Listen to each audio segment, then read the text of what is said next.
grabación acá.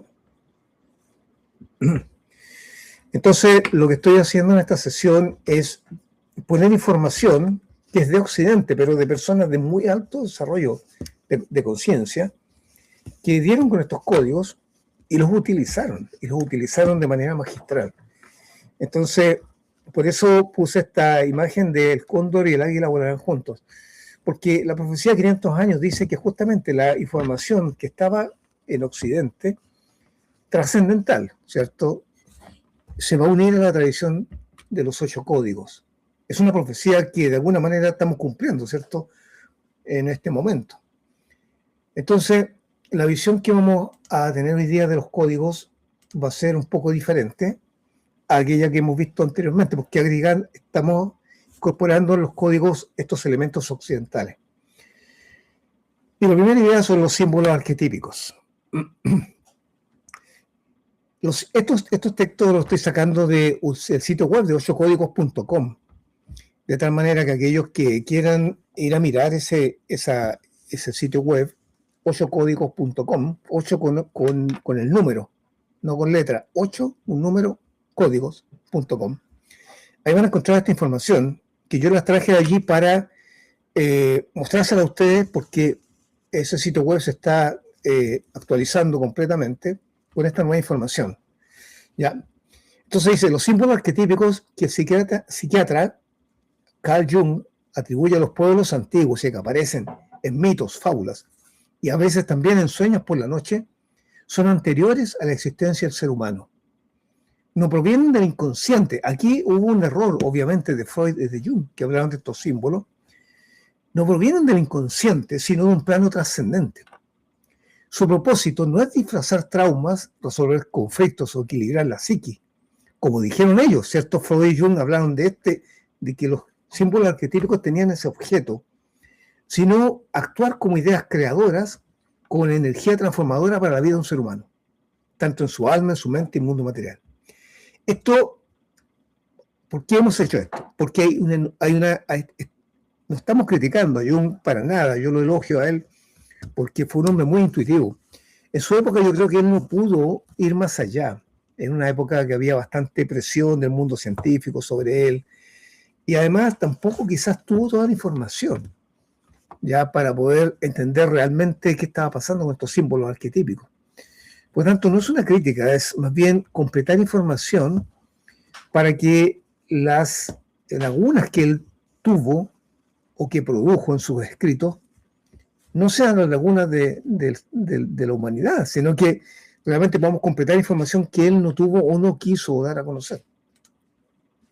Entonces, Freud y Jung, ¿cierto?, son conocidos hoy día en el mundo científico como aquellos que penetraron esta idea de estos símbolos arquetípicos y que el inconsciente colectivo, donde está el cúmulo de estos símbolos arquetípicos, ¿cierto?, tienen que ver con nuestra psique, con nuestro inconsciente.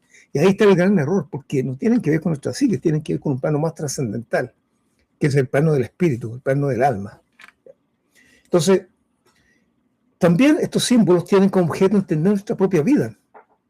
Salud, dinero, amor. Eso tiene que ver, claro, con la psique, pero va más allá. Son ideas creativas universales con las cuales se formó el cosmos. Es algo mucho más amplio y mucho más trascendental que simplemente el inconsciente de un ser humano o el inconsciente de la sociedad. Va mucho más allá del inconsciente, está más allá en un nivel más alto. Entender el universo y en ciertos casos la predicción de eventos futuros nuestros y de otras personas. El filósofo italiano Giordano Bruno los usó en sus palacios mentales, que él llamaba palacios de la memoria. Para él, memoria y mente eran prácticamente lo mismo. Todo acto de memoria para él y para su época eran actos creativos de la mente. La memoria para ellos, y esto fue algo que costó mucho redescubrirlo, se redescubrió hace muy poco, donde se sabe ya que para recordar algo tú tienes que crear escenas. Es decir, es un acto creativo. Por eso él llamaba los palacios de la memoria, son actos creativos, porque ellos entendían eso.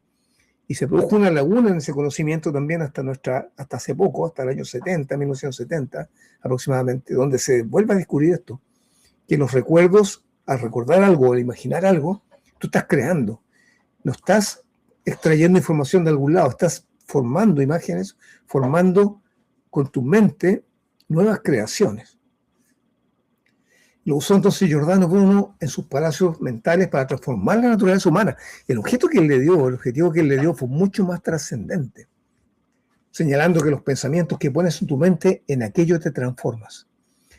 Esto, ¿cierto?, lo planteó Giordano Bruno a finales del 1500, con un avance increíble para su época, ¿cierto? Bueno, toda esta idea y otras que él tenía lo transformaron en lo que la iglesia de aquella época llamó un hereje, ¿cierto? Y fue quemado por esta razón. Fue un verdadero mártir, ¿cierto?, de la ciencia, del conocimiento. Pero él claramente entendía todo esto, ¿cierto?, que estos arquetipos pueden generar tremendas transformaciones en la vida de un ser humano. Aquellos que han estado en mis sesiones anteriores se acuerdan que estuve haciendo el estudio el mes pasado de 5 personas para obtener su genio personal. Ese genio personal que se descubre al hacer un análisis del momento del nacimiento de una persona, estudiando ciertos puntos que eran puntos secretos, ¿cierto?, que son puntos vitales que hay dentro del diagrama natal, holograma natal, mal llamada carta astral, le llaman algunos, ¿cierto? Eso es una desvalorización del holograma, por eso yo no lo llamo así, pero es lo que ellos llaman es así, ¿no?, que erróneamente yo llamo holograma o diagrama natal.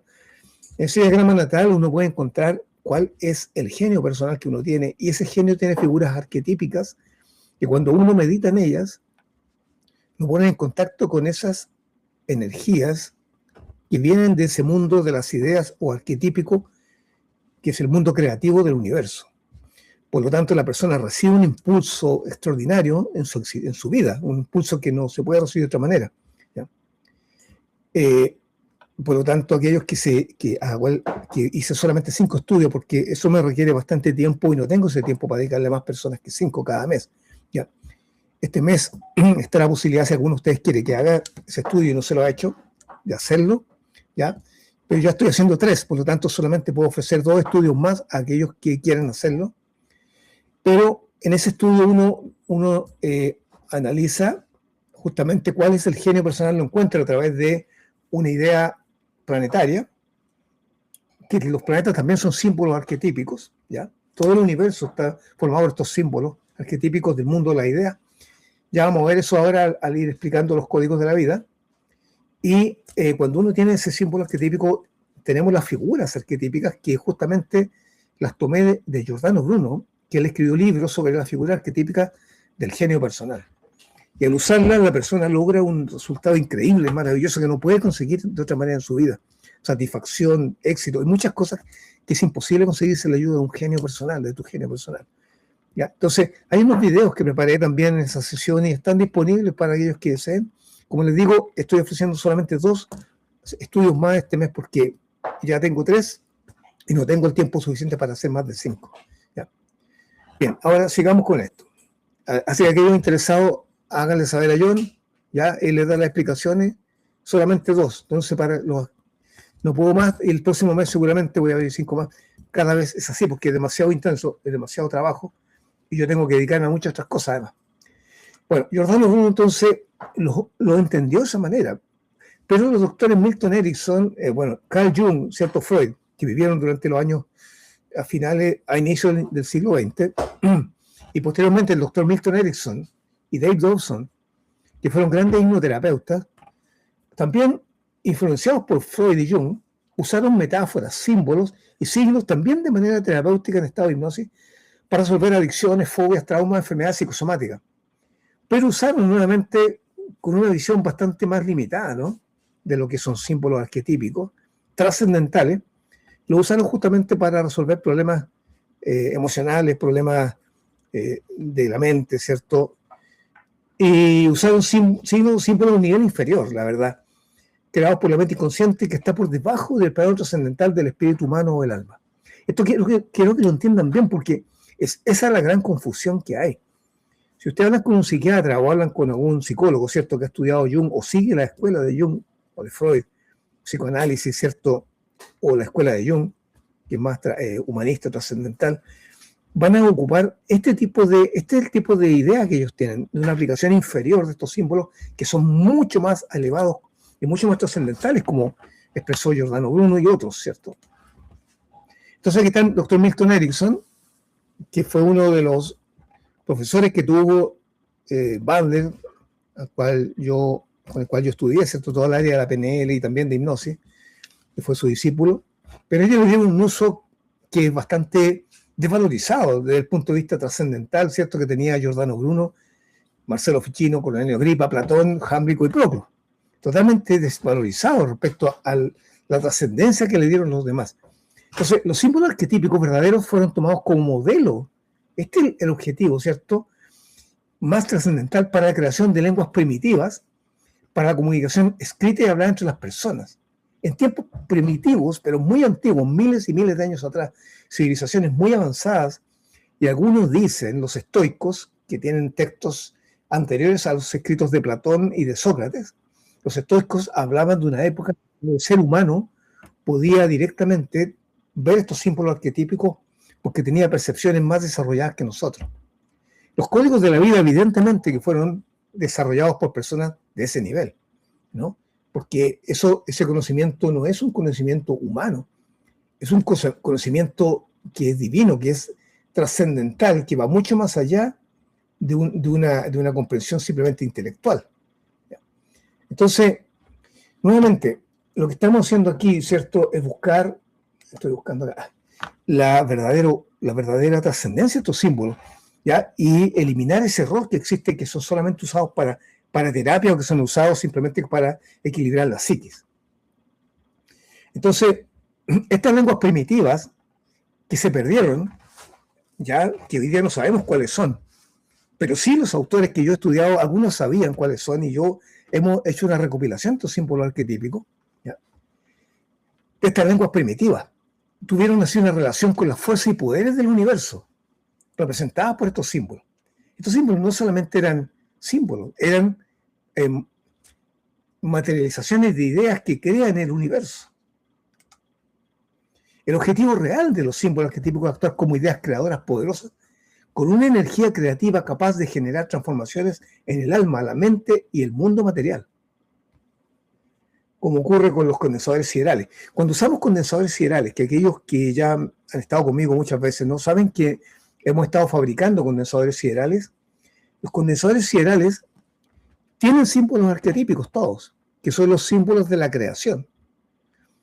Entre paréntesis, a partir del 21 de marzo, o sea, entre unos pocos días más, voy a fabricar 5 condensadores siderales del Sol, que se puede hacer solamente 2 veces al año. Uno es cuando el Sol entra en la constelación de Aries y otro es cuando el Sol entra en la constelación de Leo. Uno ocurre en marzo y otro ocurre en septiembre. Entonces, este de marzo se va a poder crear estos condensadores siderales y solamente voy a poder fabricar 5 también. Aquellos que estén interesados, hagan saber. El Sol tiene que ver con la salud, con la vitalidad. Esa idea arquetípica del Sol tiene que ver con la vida, tiene que ver también con el poder, tiene que ver con el prestigio, la fama, igual que el Sol. El Sol es el centro del universo. Entonces el Sol reúne el Sol materialmente es una estrella, ¿cierto? Pero tiene un símbolo arquetípico que cuando uno lo pone en un condensador, atrae esa fuerza del símbolo, del mundo de la idea, y lo transmite a la persona. Entonces, vamos a fabricar 5 de estos símbolos, de estos condensadores, con esos símbolos arquetípicos solares, que están tomados de libros muy, muy antiguos, de aquellos que conocieron estos arquetipos, que nos tomó 30 años descubrir toda esta información, este tesoro de información que tenemos y que estamos usando, porque una cosa es tener la información y otra cosa es ponerla en práctica, y eso lo estamos usando del año pasado. ¿Ya? Pero también estos símbolos arquetípicos, ya recuerden, John les va a enviar también información sobre esto para que ustedes vayan viendo. No podemos fabricar más porque el Sol pasa rápidamente en esa constelación, en un momento preciso en que tiene que estar libre de toda interferencia de otros símbolos para que sea completamente limpia la energía que vamos a poner en ese condensador. Ahora, también estos símbolos arquetípicos son usados para la predicción de eventos futuros. Yo les comenté, antes, yo estuve un tiempo de vacaciones, ¿se acuerdan? Y hace más de 15 días que no nos juntamos, especialmente el grupo Silver, con el cual me voy a reunir a continuación, pero a las 3:30, porque empezamos un poco tarde hoy día, ¿cierto?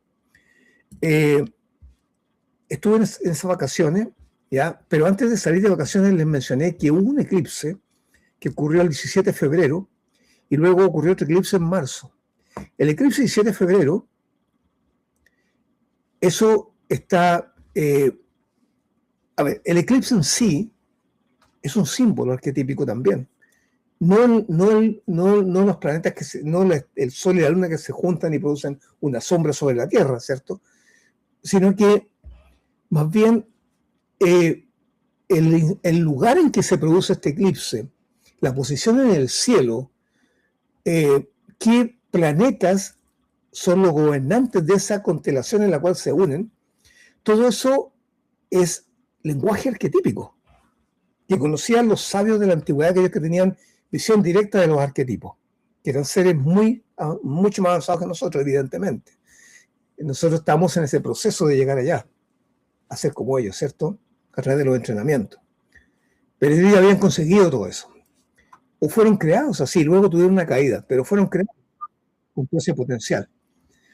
Yo les dije que cuando ocurrió ese eclipse, les dije en esa sesión, iban a acontecer cosas que iban a afectar a los gobernantes de los países, ¿cierto? Y se hablaba de muerte de gobernantes. Y justamente poco tiempo después fue la invasión de Irán, ¿cierto? Y al ayatollah Khamenei lo mataron, lo mataron, ¿cierto? Y era un criminal, igual era un criminal ese hombre. Y los israelitas, ¿cierto? Su búnker y lo mataron. Va a haber más muertes de presidentes por ese eclipse. Ese era el lenguaje arquetípico nos estaba mostrando eso, ¿ya? Y también les mencioné que para Chile, especialmente para Chile, también hay señales arquetípicas por ese eclipse y por el otro que vino en marzo, de que probablemente ocurra una desgracia grande, que puede ser un gran terremoto en abril, ¿ya? Y que probablemente el presidente de Chile fallezca también, muera o lo maten, o por enfermedad o por muerto le quiten el poder antes que termine el año, ¿ya? Ahora, cuando los símbolos arquetípicos presentan estas señales, que aquellos que manejamos el chakra los podemos ver y las podemos entender, no significa que tenga que pasar eso. Los símbolos arquetípicos son lenguaje universal, que dicen que si nada cambia, que si todo está como está, si las personas que están involucradas en eso siguen haciendo lo que están haciendo, va a ocurrir. Pero si esas personas cambian, porque por su voluntad, por su munay, ellos cambian sus conductas, hacen un cambio en su posición, pueden alterar eso. Los símbolos arquetípicos nos muestran los poderes del universo en potencia, pero no necesariamente se van a tener que materializar, excepto que nada cambie. Por ejemplo, ese eclipse, si es asesor Khamenei, que fue el presidente que tenía el ayatollah ese que mataron, ¿cierto? Y no solamente a él, mataron a todos los descendientes. Y el hijo que está hoy día, se supone, está herido grave o está en coma. Ya, ese eclipse mostraba todo eso. Si ese ayatollah hubiera tenido un asesor, por ejemplo, hubiera sabido esto, lo cual me dice que en Irán no hay personas que manejen esta ciencia para nada, ni en Estados Unidos tampoco, él podría cambiar su actitud. Él podría buscar una negociación, por ejemplo, y no habría muerto. Ya, entonces, todo lo que yo digo, cuando yo digo, por ejemplo, hay posibilidad de que fallezca este presidente en Chile, o lo maten, o por enfermedad. Si él no cambia, si todo sigue igual, sigue con sus procesos, algo puede cambiar todo eso si él cambia, pero no sabemos. Por eso no puede decir no va a ocurrir, jamás. Y el terremoto, probable terremoto con tsunami, probablemente en abril, que también se observa en este lenguaje arquetípico, a través del Chagua, ocurriría el próximo mes en Chile, desastroso. Pero puede no ocurrir. ¿Por qué? Porque, insisto, los símbolos arquetípicos muestran lo que va a ocurrir si nada cambia. Pero si hay cambios en las decisiones, si la gente tiene un cambio interior, tienen la posibilidad de que quienes gobiernan esos arquetipos hagan un cambio en ellos. No los humanos. Los humanos cambian su actitud y los seres que trabajan con estos símbolos, que son seres divinos, pueden alterar esto y se modifica. Por eso nadie puede decir exactamente lo que va a ocurrir, porque está el Munay, que es la voluntad que cada persona tiene de corregir ciertas cosas. Pero hasta ahora es lo que se ve. Entonces, por eso la predicción de eventos futuros, mediante la ciencia descifradora, es un mensaje llamado Chawat. Ahora, quiero mostrar aquí una imagen de los personajes famosos que escribieron o abrieron el conocimiento sobre las ideas arquetípicas del alma del mundo, el Hanak Pacha, el mundo de la idea u holograma universal, donde están estos símbolos arquetípicos que materializan la realidad. Aquí pongo a todos los que yo he usado para esta modificación o enriquecimiento de los 8 códigos de la vida. ¿Ya? Hay más que han estado en este estudio, pero no están acá porque son los que yo he usado, los que yo he tomado, los que he estudiado, están aquí. Aquí tenemos desde el mundo antiguo, siendo por Platón, que habló del mundo del alma. Él llamaba el mundo del alma, le llamaba el mundo de la idea, el mundo arquetípico, o lo que los queros, o los, ¿cierto? En los sacerdocios andinos se habla el Hanak Pacha, o el mundo de las ideas. El año 427 al 347 a.C. Luego tenemos a este otro gran Jámblico, que fue discípulo de él, pero también tuvo conocimientos del Oriente. Él vivió en Palestina, ya el año 245 después de Cristo hasta el año 325. Nació en Siria. Posteriormente, uno de sus discípulos, pero cada uno de estos discípulos tiene varios años de distancia entre ellos.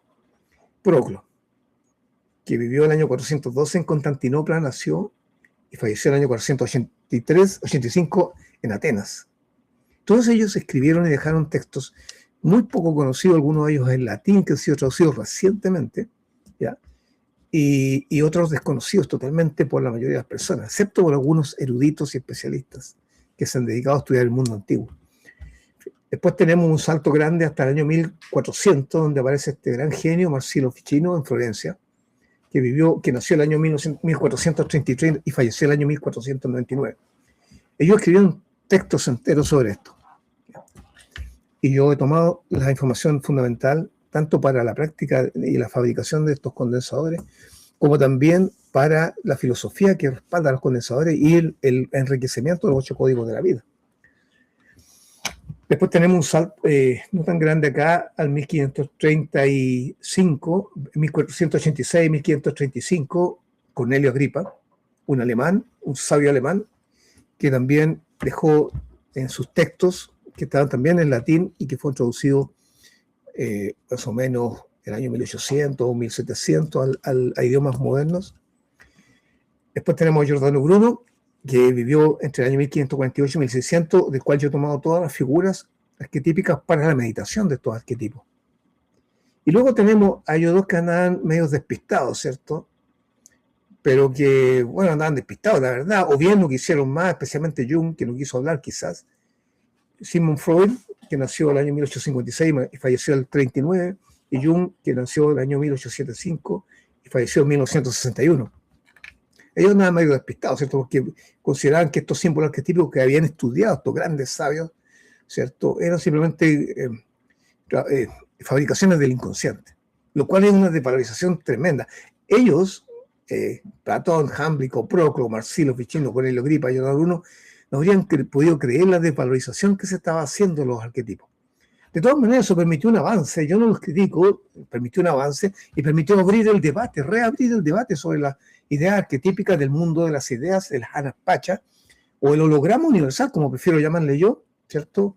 Para darle un título más moderno, porque holo significa todo, grama significa escrito, todo está escrito en estos símbolos, todo el universo, toda la fabricación, todo lo que estamos viviendo, todo lo que puede acontecer, etc. Y acá tenemos lo mismo arriba, pues hizo un corte, y acá están los más modernos, ¿cierto? Isaac Bentov, en el año 1923, 1929, empezó a hablar de un holograma universal que conectaba todas las mentes y conectaba todas las cosas en el mundo, pero ellos no fueron más allá en el estudio, simplemente avanzaron ideas y abrieron el debate, pero más amplio y mucho más, un poco más trascendental que Freud y Jung. Y Jacobo Greenberg, ¿cierto?, que nació en el año 46 y hasta 1994 no se supo nada más de él. Algunos dicen que por estos estudios lo secuestró la CIA, no sé, hay un montón de mitos y respecto a él nadie sabe qué pasó con él, igual que Isaac Bentov, que falleció en condiciones muy extrañas. Algunos dicen que los servicios secretos los asesinaron, fueron muy famosos ellos y estaban investigando respecto a la alteración de la realidad a través de este holograma y desaparecieron. Aquí tengo dos fotos mías con Juan Núñez del Prado, que lo tomamos en el año 2017.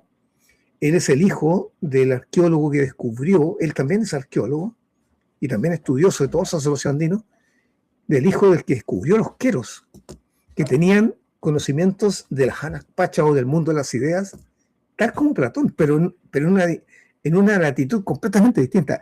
Obviamente que eso nos habla de que es la misma filosofía que estuvo en los Andes unos 15.000 años atrás, 10.000 años atrás, y que luego se extendió por el resto del planeta y que la descubrieron los egipcios, o la tomaron de ellos los egipcios y la transmitieron a Platón, y Platón a todos los demás que ya nombré.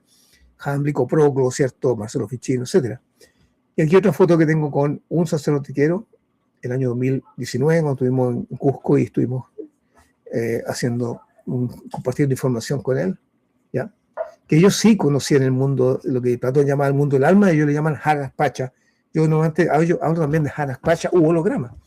Y es el término más moderno que aplicaron ellos dos. Y ellos sí saben esto, saben que existe el mundo de la idea y manipulan el mundo de la idea o afectan el mundo de la idea a través de actos teúrgicos andinos, que ya voy a explicar cuando veamos un poco los códigos de la vida nuevamente. Este es un enriquecimiento de los 8 códigos de la vida, poniendo los códigos de la vida, ¿cierto?, uniendo las enseñanzas de Oriente y Occidente, como dice esa profecía inca, ¿no? Que 500 años más tarde alguien o algunos iban a unir la tradición de los Andes con la tradición de Occidente. Y es que es lo que estoy haciendo yo en este momento, en este estudio, ¿no? Mostrando Occidente y Oriente y los Andes. Ahora, los símbolos arquetípicos no solo poseen información, sino que son ideas que materializan valiosa energía creativa que desciende desde la idea y penetra los átomos de la materia. Esto está tomado de Giordano Bruno. En el año 1500, alguien que entendiera esto es una locura, ¿no? ¿Ya? Ahora, como ellos también fueron tomados como modelo para la creación de nuestras lenguas, para la creación de las lenguas primitivas que originaron nuestro idioma moderno, o sea, yo el idioma que estoy hablando en este momento, que es español, o el inglés que pudiera estar hablando si estuviera hablando con los norteamericanos, ¿cierto? O el francés si estuviera hablando con francés. Todos estos idiomas modernos fueron originados a partir de aquellos idiomas primitivos que se perdieron, que eran idiomas que estaban basados plenamente en los caracteres arquetípicos. Por lo tanto, pero como son también derivados de allí, tienen por esa razón el lenguaje, el hablar y pensar, posee un poder creativo y transformador en nuestra propia lengua, aunque no tiene el poder del lenguaje arquetípico que hablan estos seres superiores a nosotros. Sin embargo, heredó un poder creativo también. Y por eso uno escucha en estos actos teúrgicos de los Andes, por ejemplo, una serie de voces y de llamadas, etcétera, que también usaban los antiguos en Grecia y en Egipto, para que se produzcan actos creativos desde el mundo de las ideas al mundo físico. ¿Ya? Entonces, por eso el lenguaje que tenemos igual tiene fuerzas y poderes del universo en sí, las letras, las palabras que usamos. Por eso la palabra hablada, escrita o pensada, nuestra, la propia, aunque tiene un poder muy inferior al que tenía el lenguaje original, ¿no? Que es el que hemos investigado y hemos descubierto, redescubierto, creo que, ¿cierto?, a través, y que entregamos de manera parcial, ¿cierto? Tiene un poder creativo pero inferior, por supuesto, al anterior. Y tiene un poder creativo inferior a un condensador sideral, ¿cierto? O un acto teúrgico, como un despacho, ¿ya? Pero esto también explica el verdadero poder transformador aprovechado durante la hipnosis. En hipnosis uno utiliza el lenguaje. Y cuando yo estudié a los primeros que descubrieron la hipnosis, ¿ya? Porque yo no me quedo con lo que me dan, yo siempre busco más allá las fuentes, las raíces, hasta encontrar la esencia de la sabiduría de todo. Cuando estudié los primeros, que eran Libot, Bernheim, que fueron profesores incluso de Freud, ellos decían, no saben por qué nuestra palabra produce esos cambios en las personas. Cuando usamos la hipnosis para curar, como la hipnosis médica, ¿ya?, que hace muchos años di un entrenamiento de hipnosis médica para curar, para trabajar la hipertensión, el cambio de hábitos, para adicciones, etcétera. Ellos decían, no sabemos por qué al decirle que no haga eso, deja de hacerlo. Porque la palabra tiene un poder creativo, porque proviene de este lenguaje primitivo que estaba escrito con caracteres arquetípicos creadores. ¿Ya? Esto es nuevo, esto no me han escuchado hablar así antes, ¿no? Bueno, veamos los 8 códigos de la vida en esta nueva versión, donde está unificado, ¿cierto?, el cóndor y el águila, o sea, lo que descubrieron estos sabios con alto nivel de desarrollo muy posterior a los que fueron los iniciadores de los códigos de la vida, pero ellos los redescubrieron, al menos uno por uno, y fueron dando una aplicación increíble a ellos. Ahora, ustedes saben que las leyendas de los códigos de la vida dicen que provienen originalmente de una civilización que existió frente a Chile y Perú hace unos 15.000 o 25.000 años atrás. Esto es tremendamente antiguo, y que se hundió en el Océano Pacífico. Y los primeros ciudadanos los recibieron, los mantuvieron pasándolos de boca a ida hasta el día de hoy, ¿cierto? Eso ya lo hemos visto en varias ocasiones, ¿no? Pero en la antigüedad, nuestra propia cultura, o sea, porque yo nací en Chile, claro, en los Andes, pero no soy quero, ni soy indígena. Mis padres son descendientes españoles, ¿cierto? Y por lo tanto, soy occidental, pero con conocimiento de los 8 códigos de la vida, porque tuve esa fortuna. Pero en la cultura occidental de mis padres, de mis ancestros occidentales, fueron también planteados, no en el orden que se muestran en los Andes, sino que de forma separada, pero muy elaborada, realmente maravillosamente rica, con una gran riqueza, en los escritos poco conocidos de Jámblico, Proclo, Giordano Bruno, Marcelo Ficino y otros. Es decir, aquellos que yo mostré en esa foto, ¿cierto? En esa imagen. Ahora, ya sabemos, ¿cierto?, que los códigos de la vida nos entregan una visión completamente distinta de la existencia. ¿Ya? Y por lo tanto, el saber esto a uno le cambia completamente la visión de lo que es el mundo, la vida y nuestra propia existencia, ¿cierto? Y el primer código dice que hay una energía divina en todas las cosas que sustenta todo.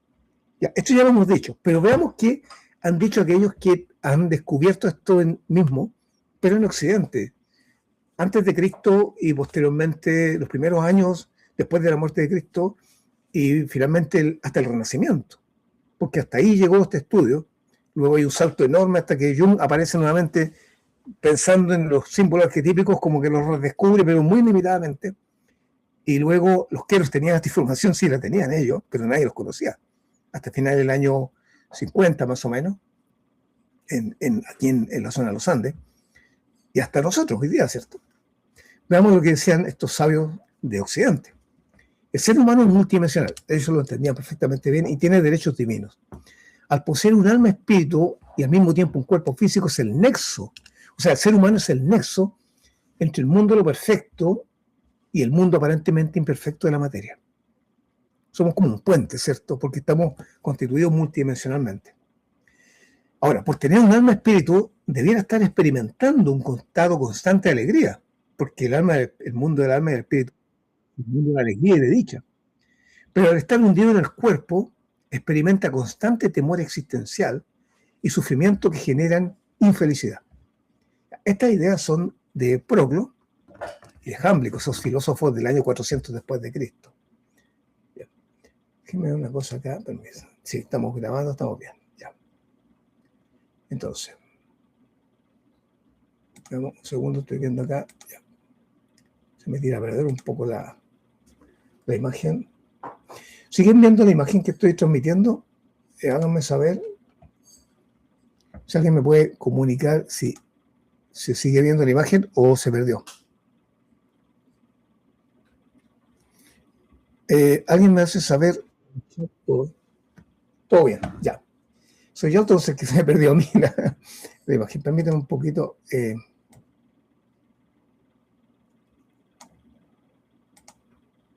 Todo bien, se sigue viendo. A ver, a mí se me perdió la imagen. Denme un segundo. Ahí está, ya. Entonces, es incapaz de alcanzar el estado de dicha por su propia cuenta. Eso decían estos grandes filósofos y estamos de acuerdo con ellos. Los guardianes códigos estamos de acuerdo con ellos. Es imposible alcanzar el estado de dicha por su propia cuenta y requiere la divinización de lo material, incluso de nuestro propio cuerpo físico, razón por la cual en quechua, cuando uno habla, por ejemplo, de un objeto y un objeto, se nombra como la misma cosa. O sea, nuestra alma, nuestro ser, por ejemplo, si yo digo, yo lanzo una piedra, en quechua se dice, porque ellos tenían esta visión, que viene de miles y miles de años atrás, y que está ratificando lo que dicen acá estos filósofos del año 400, que entendieron este código y varios más. Yo digo, por ejemplo, yo no soy la piedra, yo digo, Rod, piedra, lanza. Así se habla en quechua. No digo, Rod, lanza, piedra. No, dice, Rod, piedra, como si fuéramos una sola cosa, lanza. Eso significa que entendían que el alma de uno tiene un poder sobre la materia. ¿Ya? Porque no se puede hablar de otra manera. Yo, Rod, piedra, o sea, somos una misma cosa. Yo y la piedra somos una cosa. Y lanza, se lanza. Entonces, nosotros podemos divinizar, o sea, podemos tener un efecto sobre la materia porque somos parte, o la materia puede ser parte nuestra, y la podemos modificar por las capacidades que tenemos de nuestro propio ser, nuestra alma, que es trascendental. Pero requerimos la asistencia de seres superiores llamados ángeles, apus, devas, y antiguamente los griegos le conocían como dioses, por su naturaleza divina, que habitan en la existencia trascendente. Al no tener cuerpo físico, ellos nos pueden ayudar porque estamos unidos a ellos por un lazo de amor que nos une. Recordemos que el tercer código de la vida es el amor. Ellos viven plenamente los códigos de la vida, más que nosotros. De esta forma, el ser humano puede impulsarse de regreso a la existencia divina, que es su origen. Nuestro origen es la existencia divina, no es este mundo físico. ¿Ya? Es una parte pequeña, es una parte importante, pero no somos el cuerpo físico. Para convertirnos en uno con la divinidad. ¿Y cómo se hace eso? Utilizando plegarias de conexión que algunos en la antigüedad conocieron como teurgia, y a través de actos de reciprocidad sagrada, pero también con la eliminación del ego, que es muy material, y la alimentación del amor, volviéndonos similares a la fuente infinita. Integrando también en nuestra vida constantemente la belleza como recordatorio de nuestro origen divino y bello. Un ser humano con la devoción adecuada se convierte en co-creador con los ángeles, apus, devas o dioses. Co-creador con ellos. Ellos están por encima de la naturaleza y ellos manejan el holograma. Ellos son los encargados de que estos símbolos no se alteren y que sigan produciendo esa energía que están produciendo y que nosotros tomamos los condensadores. Ellos lo siguen produciendo. Si no lo hicieran, habría un caos total en el universo. Pero lo hacen. Pero sí pueden modificar ciertos eventos, como dije al principio, con las cosas malas que puede que nos ocurran. Y a través de una solicitud devota por ayuda de estos seres, finalmente ascendemos a través de un proceso que contempla varios tipos de ofrendas, autodisciplina y apariciones de estos seres. Así, en esta vida material, el alma puede ascender de vuelta al mundo de ser puro la fuente infinita. Esto está tomado, esto es una maravillosa expresión del Código 1, como no se lo había mostrado antes, ¿cierto?, de esos dos sabios que fueron discípulos de Platón, de Proclo y Jámblico. Bueno, ahí tenemos estos sabios de la antigüedad hablaban así y entendían el Código 1 a un nivel de profundidad tan grande que asombra. ¿Ya? Por eso yo lo escribí, estos códigos de esta manera como están escritos acá, están disponibles, van a estar disponibles porque todavía estoy terminando de ajustar algunas cosas. A partir de mañana los pueden ver en el sitio web 8códigos.com. Ahí está la nueva versión donde hacemos la unión del cóndor y del águila, ¿cierto? El águila son ellos de Occidente, el cóndor es de los Andes, y se unen ahora para completar esta sabiduría, tal como está esa profecía dicha, ¿cierto?, 500 años atrás en el Imperio Inca, que esto iba a ocurrir. Ahora, veamos acá, el código 2. Yashai. En los Andes dice, ¿cierto?, todo lo que existe y las experiencias que vivimos son ideas o información materializada, formada por los símbolos en nuestras mentes. Recordemos que las palabras son símbolos, ¿cierto? Cuando yo digo casa, la palabra casa es un símbolo o que representa un objeto que es una casa, ¿cierto? Y que tiene una serie de significaciones. Pero cada una de las letras que componen la palabra casa es un símbolo también.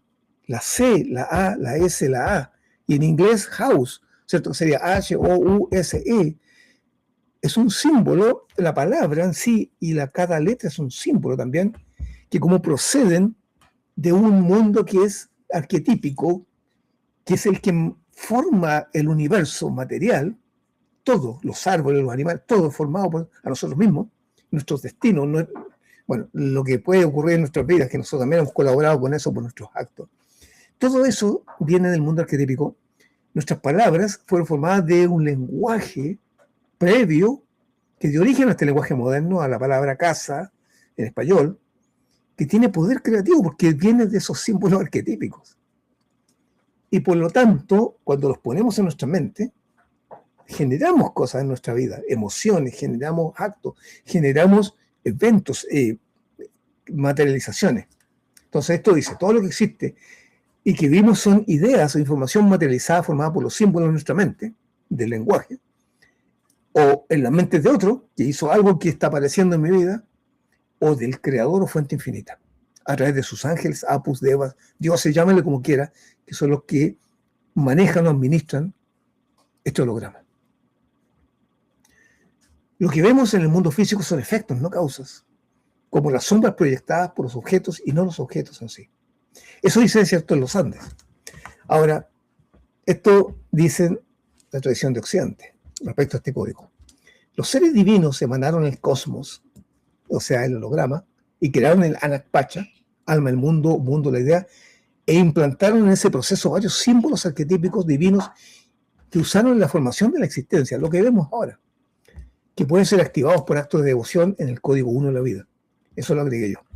Mediante las intenciones correctas se puede inspirar o estimular el fluir sobre uno mismo de las bendiciones de esos seres que manejan el holograma superiores a través de estos símbolos. Como ellos administran, a través de esos símbolos podemos conectarnos con ellos. O sea, cuando estamos usando condensador sideral, algunos ya tienen, ¿cierto? Yo les decía, tomen las energías, hagan fluir sobre ustedes la fuerza que viene de esa constelación o esa estrella, cuando está en la puerta 1, 10, 7 o 10, que es el momento de mayor poder. Y fluye la bendición de esos seres a través de esos símbolos sobre uno.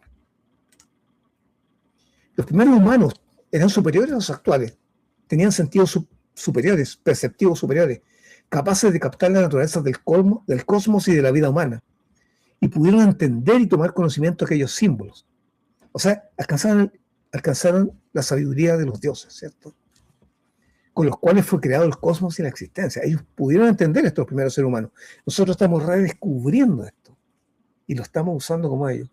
Y estamos también en un proceso de elevarnos hasta el nivel de ellos y de elevarnos hasta esos seres que manejan los hologramas, pidiéndoles su ayuda.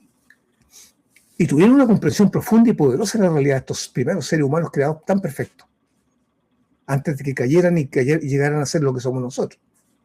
Comprendían la existencia y la vida sin fallas, que es lo que aspiramos nosotros, ¿cierto? Aplicaron su mente a la naturaleza superior y obtuvieron poderes divinos. El primer lenguaje que crearon surgió de la comprensión profunda que tuvieron de los símbolos arquetípicos creadores. Ellos entendieron el lenguaje de los dioses, ¿no? E hicieron que el lenguaje que usaron y la naturaleza de aquellos se correspondieran entre sí.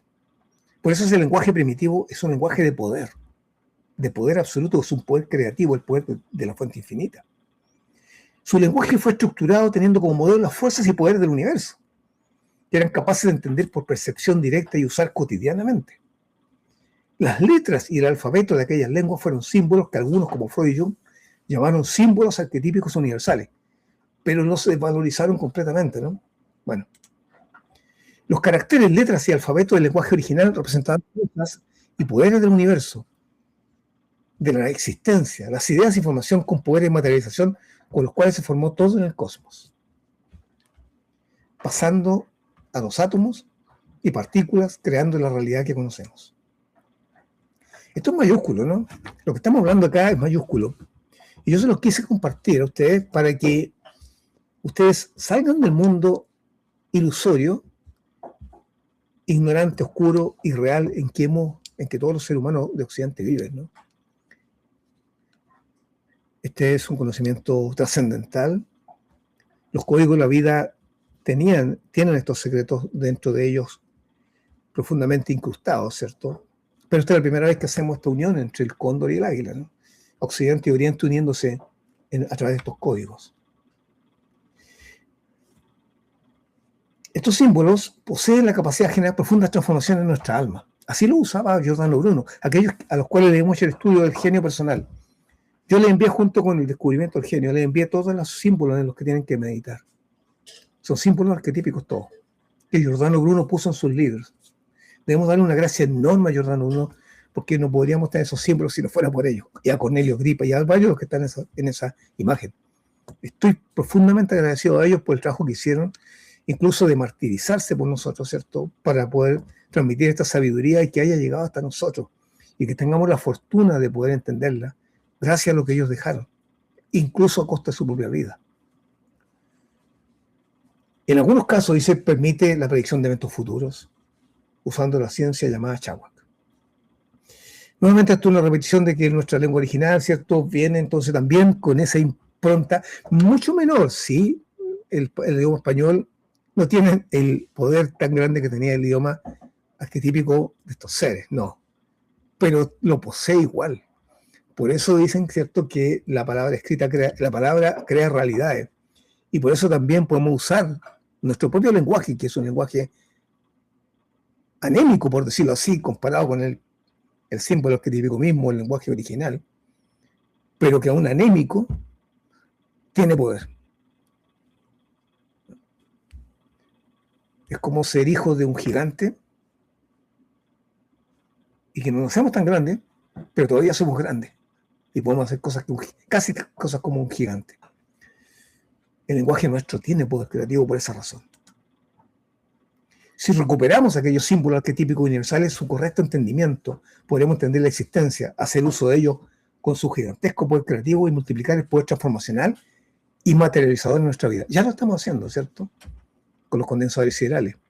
Ya lo estamos haciendo con las meditaciones arquetípicas, ¿cierto? Que están realizando aquellos que le hemos encontrado su genio personal. Tal como hicieron los primeros humanos de tiempos antiguos, sacando provecho consciente del segundo código de la vida. A ver, voy a ver acá nuevamente. Sigue, este código fue planteado igualmente de forma elaborada, específica y amplia, los escritos Jámblico, Proclo, Giordano Bruno, Marcelo Ficino, Cornelio Gripa. Ahí están estos grandes seres a los cuales solo debemos darle nuestros agradecimientos por haber alcanzado altos niveles de conciencia y haber explorado estos códigos de la vida, por lo menos estos dos que acabo de mencionar y que son los que voy a revisar en esta sesión, porque ahora voy a pasar una sesión con el grupo Silver y voy a seguir explorando los códigos de esta manera en la próxima sesión, ¿ya? Para que veamos los 8 códigos con toda esta visión unificada de Occidente y Oriente, que es la forma como de ahora en adelante vamos siempre a hablar de estos códigos, ¿ya? Saliéndonos ya meramente del mundo de los Andes, y unificando ambas cosas como está profetizado desde hace 500 años por ese gran emperador inca que fue Pachacútec, un tremendo ser que obviamente entendió todo esto en mayor plenitud que lo que hago yo y que estamos haciendo ahora. Voy a dejar de compartir porque a continuación viene el tercer código que vamos a ver en las próximas sesiones con esta nueva visión, ¿cierto? Y preguntas que hayan, dudas, lo que sea que tengan, van a ver, evidentemente, porque estamos solamente empezando a revisar este tema, pero van a empezar a encontrar que todo lo que en diferentes latitudes, que ha sido realmente de verdad actos creativos divinos, están todos basados en este sistema de los símbolos arquetípicos. ¿Ya? De eso vamos a hablar la próxima sesión, ¿ya? Y voy a cerrar esta sesión para poder unirnos a la sesión del Grupo Silver dentro de 5 minutos más, ¿les parece? A los que no son del Grupo Silver, les doy la despedida y deseándoles de todo el corazón que sus jardines florezcan con esta sabiduría y al mismo tiempo también darle gracias a la fuente infinita que nos permite reunirnos cada cierto tiempo, ¿cierto? O los días domingos a revisar esta enseñanza que proviene de ella. Nos estamos viendo entonces con aquellos que no son del Grupo Silver en 7 días más y con aquellos que son del Grupo Silver en 5 minutos que les voy a enviar la invitación, les vamos a enviar la invitación en unos instantes.